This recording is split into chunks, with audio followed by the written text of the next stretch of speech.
I am so grateful you are here. And whether you're here live or you're watching the replay later, I know that you care about the way you communicate.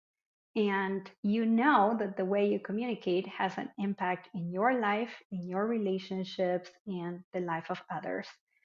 By the way, for those of you who don't know me, my name is Alejandra Siroca, and today we are going to talk about finding your communication age. And let me say a little bit more about me. I'm a transformative communication teacher and coach, and I teach people like you how to have more peace and more harmony in your life and in your relationships through transformative communication.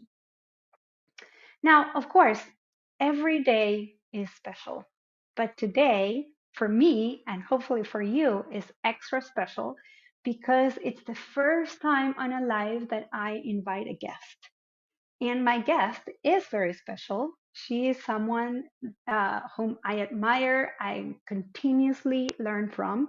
Her name is Caroline Griswold from Fertile Ground Parenting. And Caroline is a respectful parenting coach. I've had the joy and the privilege of partnering with Caroline and teaching with her for the last 5 years. So let's bring her in. Hi, Caroline. Hi, Alejandra. It worked. It worked. Yes, we rehearsed this, by the way, and we're happy that it's working. Yeah. So great to be here. Thanks for Yeah, having me. it's so great to have you. You're one of my dear friends and my teaching partner. Yeah.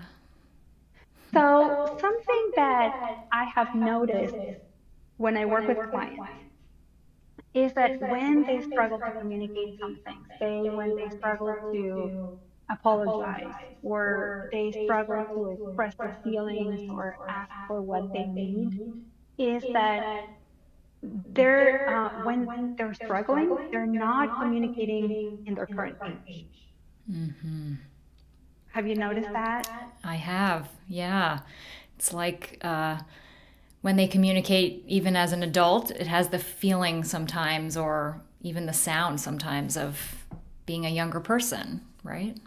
Yeah, yeah. It's like what they're communicating is hard. And even though the characters have changed or the situation is different, and when these things come up, this experience can be so familiar. Hmm. So, as you work with children, and you and I work together, so we know that the language we speak influences our children. And when we are working with children, when we are talking to children, if we're parents, we sometimes say things that then they get kind of like frozen in them. Hmm. In linguistics, we call that fossilization. Hmm. It's like something is an imprint is created in certain areas of the communication, and that's why you and I teach parents how important it is to be mindful of the way we're speaking to children. Right. And I'm wondering how it is for you when you are working with parents and how you're teaching them to communicate. Yeah. Well, right. I think you always say language matters, right? And we even have a course called that, which we're going to talk about. But yeah, I mean, what I notice so much is that the way that we start talking to kids, our kids, even when they're tiny, you know what, just as you're saying, it has such an impact on how they talk about themselves, how they think about themselves when they grow. Like my son, who's 7, we've been talking to him about and allowing him to have big feelings like all of our kids do since he was tiny, and we talk about it some with him, but mostly we sort of model it non-verbally. We communicate that that's okay with us, that he has these feelings and that the whole range of them is okay with us every day, right? And, we want him to know that we're not afraid of them, his big feelings, that he can handle them, that we can handle them.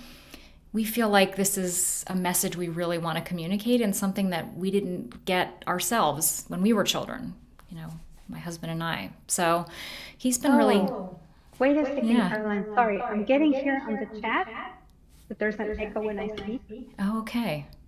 and that people are hearing you through my speakers. Aha.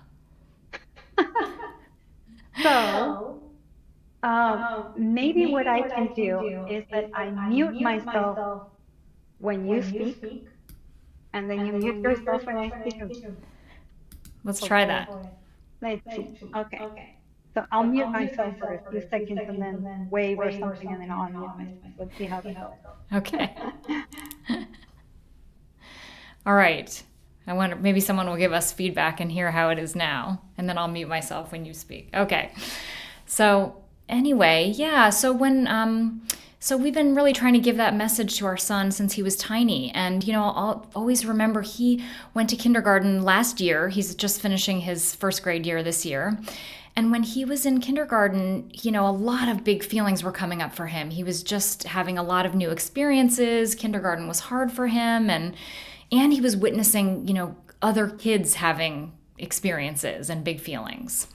So he one day came home and said, you know, he was talking to me about a kid, one particular kid who seemed to be really struggling. And this poor guy was getting into trouble with the teacher a lot and just, you know, lashing out at other kids and clearly just having a hard time being in kindergarten. So my son was telling me this, and he said, you know, Mom, I think he just really needs to have his feelings. Like, this was a thing that wasn't being allowed. And my son could see not only that the feelings were beneath the behavior, but also like how beneficial it would be to this child to be able to have them. So I thought that was, you know, such a great example of how this message that we had sort of explicitly and implicitly been trying to communicate to him, it really has already landed for him, even at that age when he was 5. So, yeah. Wow, that's so amazing. Okay, and now I'm gonna have you, I don't know, mute yourself. This is like speaking on, like radio, like walkie-talkie. How amazing that your son, who is now 7, but at such a young age, instead of maybe judging this kid or saying, I don't like the way he's communicating or what he's doing or he's weird or anything else, what he connected to was like, oh, he needs to have his feelings. Maybe he's having trouble with his feelings. And that's such a testament of the way you have been communicating to your son and in a very rich way, allowing him to have all his feelings that then naturally he turns around and he is looking for that in others and allowing that for others. Amazing. Yeah. So hopefully you can hear us well. Let us know if you can hear us. Give us a thumbs up or something, just to let us know. Okay. Yes, Sam says that that helped so much, whatever we're doing. So during these 5 years that Caroline and I have been teaching together, we have been integrating our expertise. As you can tell, Caroline is not just an amazing parent. I've seen her in action throughout the years, but she's also an amazing coach, respectful parenting coach. And we have blended and integrated our expertise because we want to teach parents to become their children's first conscious communication teachers. And I'm going to give the mic to you, Caroline. Switch. Yes, we've learned today that we need headphones, both of us, when we do this, and that makes sense. So thanks, everybody, for your patience. Yeah, so, right. I love teaching with you, Alejandra, because, you know, so much of what you teach about how we can, you know, bring our intention to the way that we communicate, you know, how we want to be with the people that we love and that we care for. You know, that's we want to start that from the time our kids are small. You know, it's like most of us are starting as adults trying to figure out how to do that, and you've helped me so much with that. So I love when we can think and help other parents think about how we can start when our kids are small and how we can heal our own communication as we do that. So we're not just teaching our kids, but we're helping ourselves. We're helping our relationship with our co-parents or our partners, and it's transformative, just like you always say. So Yeah. And that's why we would like to invite you to these three-part online workshops so you can take it from anywhere, even from your car. We've had people who've taken our workshops from their car. And this three-part online workshop is called Language Matters. It will be 3 Tuesdays in May, from 4:30 to 6:30 p.m. Pacific time, so 7:30 to 9:30 Eastern time. And then you can do the calculations for other time zones. And it's on May 4th, 11th, and 18th. And Caroline, do you want to say some of the things that we will be teaching? sure, I'd love to. Yeah. So in these three classes, we cover a lot of material. So we're going to talk about, how our children's brains develop, and how Alejandra has really beautiful teachings on, what we know about how we develop language, and of course why that matters so much when we're raising kids. To not just what we've been talking about today, what the messages are that we say to ourselves as we grow, but sort of, how we can talk in ways that facilitate healthy internal dialogue and healthy sense of self confidence, and the things that we want for our kids, all of us, to have self-confident kids, but also kids who are really compassionate and loving. So how do we talk to our kids and with our kids to help them develop that? And then we're also going to talk about like how we can communicate safety and love to our kids, what it is about how we communicate that helps our kids feel safe and connected, and why that matters so much. So we'll teach you tools about how to do those things, how to communicate that. And then we talk about also how we can pass on what we call a powerful communication legacy. So how we can like give the kids that we're raising the messages we want to pass on to them, instead of sort of accidentally passing on the messages that we'd prefer not to pass on. So we all inherited, as Alejandra, you have taught me many times, we've all inherited messages that we work with all the time that were passed on to us that don't serve us. And so how can we avoid passing those messages on, and instead pass on the ones that, we want our kids to have in their hearts when they're not with us, or as they grow. Yeah, thank you. And speaking of that, speaking of the messages that were passed on to us, since the title of this live is "What's your communication age?" You may notice that sometimes you have difficulty saying something. Sometimes you struggle with expressing your needs, for example, asking for something important that you need. And what you may notice is that when you're having that trouble of asking for what you need, you might feel scared of the other person or the response you might get. And you may even turn it into the other and say, it's their fault. It's because they are who they are that I can't ask for what I need.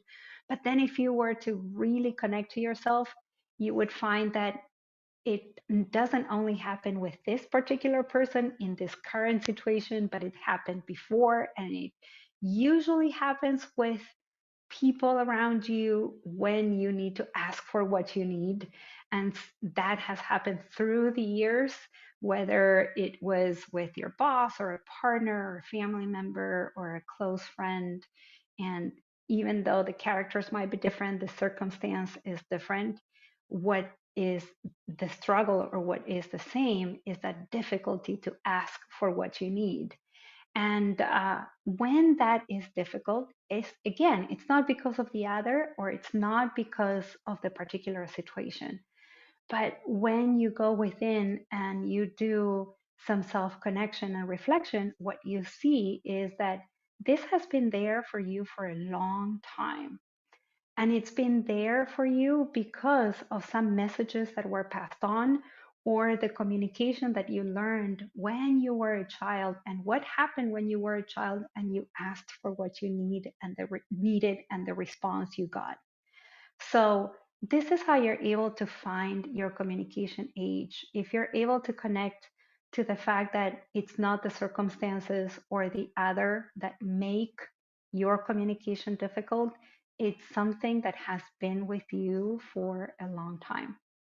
And once again, that's why Caroline and I join our forces and our expertise so that kids grow up without this in a way, is to interrupt this.